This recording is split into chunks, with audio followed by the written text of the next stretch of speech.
are Chinese warships. They were spotted with Russian warships conducting joint military drills in the Philippine Sea. Reuters reported that the Russian corvette Sovereign Shenyi was seen with some Chinese warships. The Russian state media confirmed the military drills. The exact location of the military drill in the Philippine Sea remains unknown. The Armed Forces of the Philippines is still confirming this report. Although it's named the Philippine Sea, the large body of water between the Philippines and Japan is not part of our exclusive economic zone or EEZ.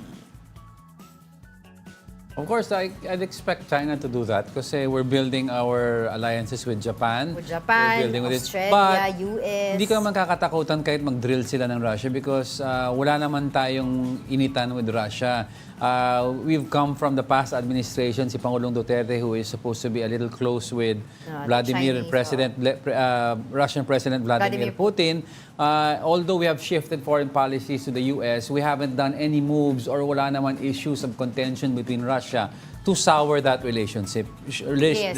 So medyo okay naman ang relationship natin dyan. It's just that how much will Russia support China pag nagkaroon ng Cold War or nagkaroon ng... How far will they go? Diba? How far will they go? And we want to see also Japan and US pag nagkaroon na ng, let's say, more aggressive response ang China that needs an aggressive response from us, how far will they go with us? Sinabi nga ni Secretary Gibo Chidoro, sabi niya, 'di ba, na yung let's say yung dun sa issue or dun sa usapin ng RAA natin with Japan, wala daw, there's no business ang China with that.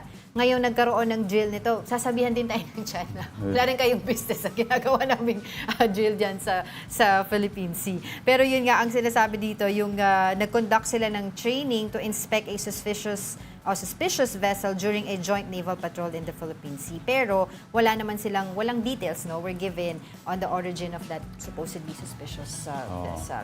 Pero yun nga ang tanong dyan, yung timing ng paggawa nila nitong exercise drill na to, military drill dyan sa Philippine Sea.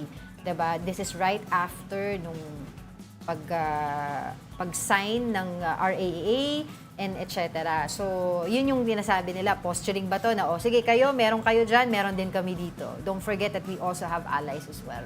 Basta iniiwasan natin mag-escalate ito. Of course. Not necessarily into war, but into a Cold War because that could hinder trade. Tapos if you remember the Cuban Missile Crisis with the US, ang daming nadamay na mga refugees at immigrants dyan. Yung Cuban Missile Crisis, you can Google that naman. But essentially, that's when the US thought that Cuba was going to fire missiles at the US. And then the US was waiting to respond by firing their own missiles. Nagba-back and forth sila. I think Kennedy ang president noon. But eventually, humupa ang tension. Cooler heads prevail because iba pala ang interpretation ng US, iba interpretation ng Cuba. Wala palang intent sila mag-away. Nagkaroon ng mga miscommunication. Yeah, you can read up on that. Yun importante talaga yung communication Kasi because what do you... kasi kailangan linawin. Saka the tone, ano ba yung, diba, of your voice. Ano ba posturing ng Russia message. and China? Ano ba posturing ng US and the Philippines? Gusto ba natin talaga mag-escalate ito? Diba? And I don't we've think seen so. several steps recently on our side of our government, yung clinging to more peaceful resolution talaga. Diba? Nagkaroon tayo ng bilateral, yung BCM with Chinese government, etc. But sabi nga nilang, eksakto naman na nagkakaroon ng pag-decrease ng tension, nagkakaroon pa rin naman ng mga iba't ibang mga pangyayari sa West Philippine Sea. Like for example, yung nung Wednesday, nung July 7, yung nagkaroon ng pag-delay or obstruction, 'di ba, dun sa paggawa ng medical evacuation, medical mission ng PCG from BRP Sierra Madre. So that's when you thought na okay na sana, we're gearing towards the peaceful resolution, biglang meron na naman. So iinit na naman yung ulo. So, 'di ba? So as much as possible. At the end of the day, it's how they define the word conflict. Kasi yung Russia and Ukraine, it's not described as war. They're using the word conflict. It's not even the word invasion.